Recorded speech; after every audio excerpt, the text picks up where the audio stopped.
Bonjour à tous, aujourd'hui sur les tutos de l'informatique, présentation de Todoist. Donc Todoist, un gestionnaire de tâches, liste de tâches, gestion de projet et gestion de productivité également. Donc une application très intéressante pour vos objectifs, vos projets et pour augmenter votre productivité. Donc c'est un tuto que j'ai envie de faire depuis longtemps puisque j'utilise Todoist au quotidien et c'est vraiment une appli que j'apprécie beaucoup. A noter que ce tutoriel donnera lieu à une suite, donc il y aura une suite à ce tuto la semaine prochaine. Donc je sais pas si vous vous rappelez, donc là vous voyez le lien qui apparaît sur la vidéo. La semaine dernière j'ai fait un tuto sur Toggle, donc voilà, je vous invite à cliquer sur la vidéo qui s'affiche à l'écran. Donc on verra en fait la semaine prochaine qu'on peut coupler Todoist et Toggle.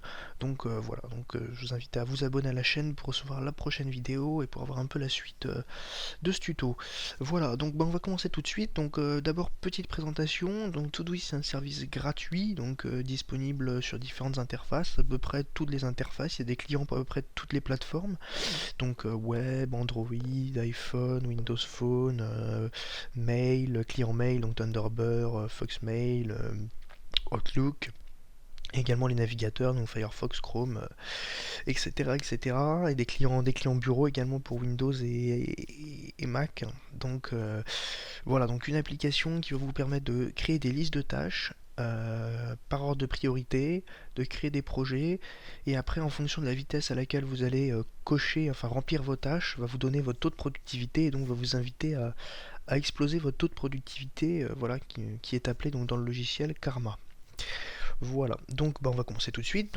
On va se rendre donc sur le site. Donc tous les liens, le lien du site et tous les liens des applications et tout ce que je vais dire dans la vidéo, ce sera détaillé sur le blog Les Tutos de l'Informatique. Je vous invite à, si vous regardez la vidéo sur YouTube, à cliquer sur le lien qui est dans la description pour aller lire l'article. Donc pour commencer, on va s'inscrire. Donc on va se rendre donc sur le site et cliquer sur inscription. Donc plusieurs façons de s'inscrire, comme souvent, soit par adresse email, soit par le compte Google. Moi je vais utiliser mon compte Google. Donc je tape mon adresse, je fais suivant, je mets mon mot de passe et je clique sur connecter. Google me demande si je veux bien autoriser Todoist à afficher mon adresse email, afficher les informations de base. Donc à cliquer sur autoriser.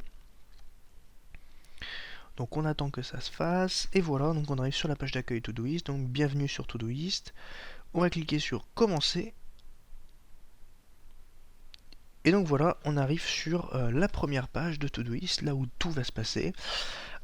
Donc je vais vous montrer un petit peu quels sont les différents éléments, et puis après on va voir un petit peu comment ça fonctionne. Donc sur le côté, vous avez en fait les jours où vous allez avoir vos tâches, c'est votre agenda en gros. Donc dans messagerie, vous allez recevoir les tâches qui n'ont pas de date. Dans aujourd'hui, c'est les tâches que vous allez avoir à faire pour aujourd'hui. Et dans 7 prochains jours, c'est votre revue pour la semaine. Sur le côté, on a la liste de vos projets. Alors vos projets, qu'est-ce que c'est? Ça va être vos catégories de tâches en fait, tout simplement. Donc par défaut, on en a créé, il y en a quelques-unes qui sont créées. On verra tout à l'heure comment en créer d'autres. En haut dans le coin, on va avoir ici quelque chose de très important, donc on va pouvoir cliquer dessus, qui est le calcul du karma. Alors le karma sur Todoist, c'est très simple, c'est le taux de productivité. Donc Todoist va mesurer en fonction du nombre de tâches que vous allez accomplir par jour, de l'avance que vous allez prendre sur les autres jours. Il va vous calculer un taux de productivité. Donc je vous expliquerai un petit peu plus en détail tout à l'heure comment paramétrer Todoist Karma. Pour l'instant, voilà, c'était qu'une présentation rapide. Et ici, ça va être toutes les alertes que vous allez recevoir, les notifications. Donc, on va commencer par paramétrer un petit peu Todoist, donc déjà pour la gestion des projets. Donc, quand vous allez cliquer sur un projet, vous allez le voir apparaître ici avec la liste de toutes les tâches qu'on verra, qu'on va pouvoir saisir tout à l'heure. Pour ajouter un projet, on va cliquer tout simplement sur ajouter un projet ici. Donc là, on va mettre un titre de projet. Donc par exemple, moi je vais mettre tuto. On peut lui assigner une couleur, on va mettre du vert par exemple. Et on va cliquer sur ajouter un projet. Alors, ce que vous pouvez faire, c'est également créer des projets qui vont aller en sous-catégorie de certains projets.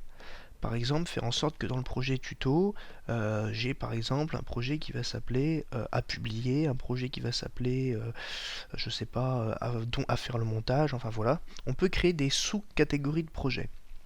Donc pour cela, c'est très simple, on va ajouter un nouveau projet. Par exemple, moi je vais mettre par exemple ici à publier. On peut également y mettre une couleur et on va cliquer sur ajouter un projet. Et là, avec le curseur, donc vous voyez que là, on peut bouger là. Vous allez décaler un petit peu l'autre et le mettre sous le projet pair. Et donc là, vous voyez qu'il est bien mis en sous-projet. Donc en gros, c'est une sous-catégorie de liste. Bon là, je vais un petit peu loin. Avec les projets simples, ça suffit déjà amplement pour commencer. Donc pour ajouter une tâche dans un projet, rien de très compliqué, on clique sur le projet, par exemple film à regarder. Je vais cliquer sur ajouter une tâche ici. Je vais mettre le titre de la tâche, donc là en l'occurrence comme c'est un film à regarder, je vais mettre par exemple Ave César. Très bon film d'ailleurs, enfin qui va bientôt sortir à l'heure où je tourne la vidéo, je pense qu'il sera sorti quand je publierai la vidéo. En cliquant sur calendrier ici, on va pouvoir mettre une date d'expiration de la tâche, donc c'est-à-dire la date à laquelle vous allez devoir réaliser la tâche. Donc par exemple, moi je vais mettre mercredi 17. Et en dessous, on a un petit drapeau. Donc en cliquant dessus, on va pouvoir mettre une priorité à la tâche, c'est-à-dire un niveau de une priorité, donc voilà, avec la rapidité avec laquelle on va devoir au plus vite répondre à la tâche. Donc vous avez priorité 4, donc qui n'est pas du tout prioritaire, priorité 3, priorité 2, priorité 1, c'est priorité maximale. Moi je vais mettre ça par exemple en priorité 3, voilà. Une fois que c'est fait, on clique sur ajouter une tâche. Donc là on voit que la tâche Ave César a été créée. Alors, il peut arriver que vous ayez des tâches qui reviennent régulièrement. Par exemple, vous avez quelque chose, une action à faire tous les week-ends, ou tous les soirs, ou tous les 6 du mois. Par exemple, pensez que tous les vendredis, vous prenez une heure pour répondre à vos mails de la semaine, par exemple. Donc on va voir comment ajouter une tâche donc, qui va revenir, une tâche dite récurrente. Donc moi je vais changer de projet, hein. Après vous pouvez vous mettre dans le projet que vous voulez, je vais vous mettre dans travail par exemple. Je vais ajouter une tâche. Donc pour une tâche récurrente, pareil, on va saisir d'abord le titre de la tâche. Donc par exemple, moi je vais mettre répondre au mail. Et donc dans la partie calendrier, là, au lieu donc de saisir une date, on va mettre une entrée particulière, donc un code qui fera à Todoist donc de comprendre ce que vous voulez dire, donc qui voudra dire par exemple qu'on va faire ça chaque vendredi. Donc pour chaque vendredi, par exemple, ça va être chaque vendredi qu'il faudra taper. Alors pour connaître tous ces codes un petit peu qu'il faut donc qu'on doit saisir, parce que bon, généralement c'est assez compréhensible, c'est chaque vendredi, chaque mois. Vous avez un petit article là, de Todoist, donc qui sera bien sûr en lien sous la vidéo, qui s'appelle Date récurrente et plus ici. Donc on peut voir donc que sur cet article, donc tout est bien précisé. Donc là on voit donc on a donc toutes les différentes dates, donc les différentes façons d'écrire les dates et surtout les dates récurrentes. Donc voilà, vous avez là donc chaque jour, chaque lundi. Donc moi je vais par exemple mettre chaque vendredi à 18h. Donc je vais cliquer sur ajouter une tâche. Et donc là, on verra que tous les vendredis à 18h, la tâche reviendra en me disant répondre au mail.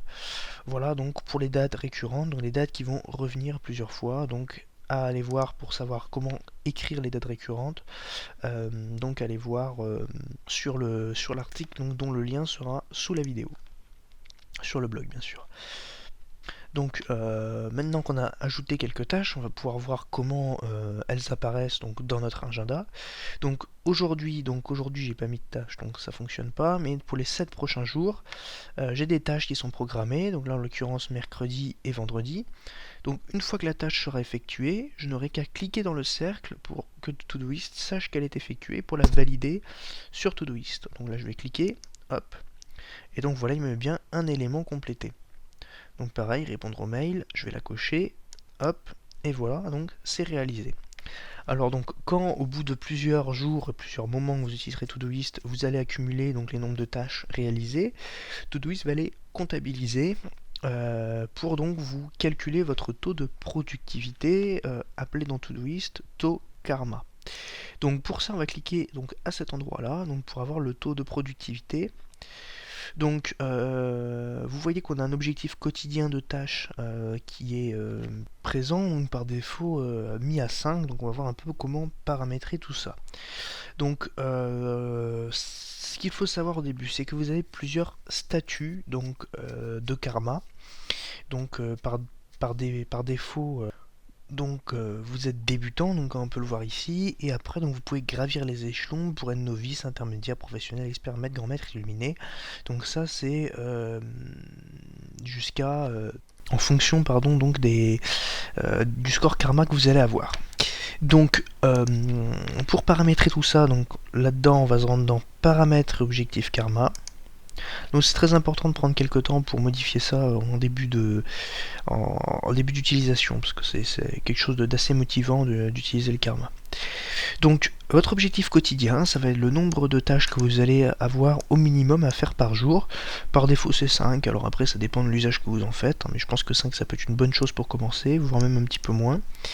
L'objectif hebdomadaire, donc là ça dépend du jour de travail, donc en l'occurrence comme il y a 5 jours de travail, 5 x 5, 25, c'est assez logique. Donc voilà, donc c'est intéressant à paramétrer. Surtout le plus important à paramétrer, c'est les jours de repos. Donc ce que vous allez, les tâches que vous allez effectuer pendant le jour de repos ou que vous n'allez ne pas effectuer, ça ne va pas influencer votre karma. C'est-à-dire que si vous avez du retard, par exemple sur votre planning Todoist, ça peut, les jours de travail, faire baisser votre taux de karma. Sur les jours de repos et sur les jours de vacances, on verra ça juste après, ça n'influence pas votre karma. C'est-à-dire que vous pouvez compléter des tâches, vous ajouter des points, mais ne pas en compléter ne va pas faire baisser votre score. Voilà. Donc là en l'occurrence il y a les jours de repos qui sont mis, donc là en l'occurrence c'est en anglais, hein, donc Saturday, Sunday, donc pour samedi et dimanche, donc bon, je pense que c'est, après ça dépend de vous, c'est adapté avec votre emploi du temps.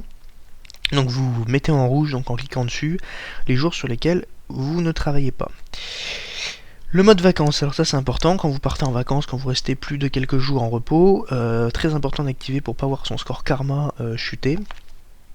À titre personnel, ça m'est déjà arrivé de partir en vacances, de pas faire attention à Todoist, et en arrivant me rendre compte que j'avais perdu 2 niveaux de karma. Donc on peut mettre désactiver karma ici, donc sur le menu déroulant. Je suis en vacances, donc c'est un mode à mettre lorsqu'on part en vacances pour éviter tout simplement que le taux de karma chute. Donc quand on désactive le karma, c'est pareil, les points, enfin les tâches que vous allez accomplir ça va être du bonus, mais les tâches que vous n'allez pas accomplir ça va pas être du malus, contrairement à d'habitude. Donc une fois que tout ça est paramétré, on va pouvoir fermer, et donc voilà, le karma est bien paramétré. Alors, petite chose également, dernière petite chose pour l'appli web, vous avez ici une option qui s'appelle filtre, qui vous permet de trier des tâches. Bon après, est-ce que c'est vraiment utile, je ne sais pas, moi à titre personnel je ne m'en sers pas.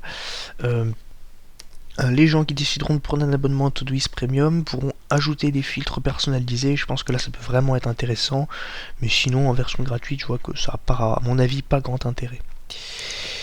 Donc voilà, en gros bien entendu pour l'appli web, je ferai bien entendu des tutos plus spécialisés qui viendront, sur par exemple comment créer des listes de tâches partagées sur Todoist, donc ça ce sera un tuto qui viendra bientôt dans quelques semaines, ou dans quelques jours, je sais pas exactement. Ce que vous devez ne pas oublier également, c'est que Todoist fonctionne sur énormément d'appareils, donc avec des applications officielles et non officielles. Donc par exemple là, on a la liste de tous les clients Todoist qui existent.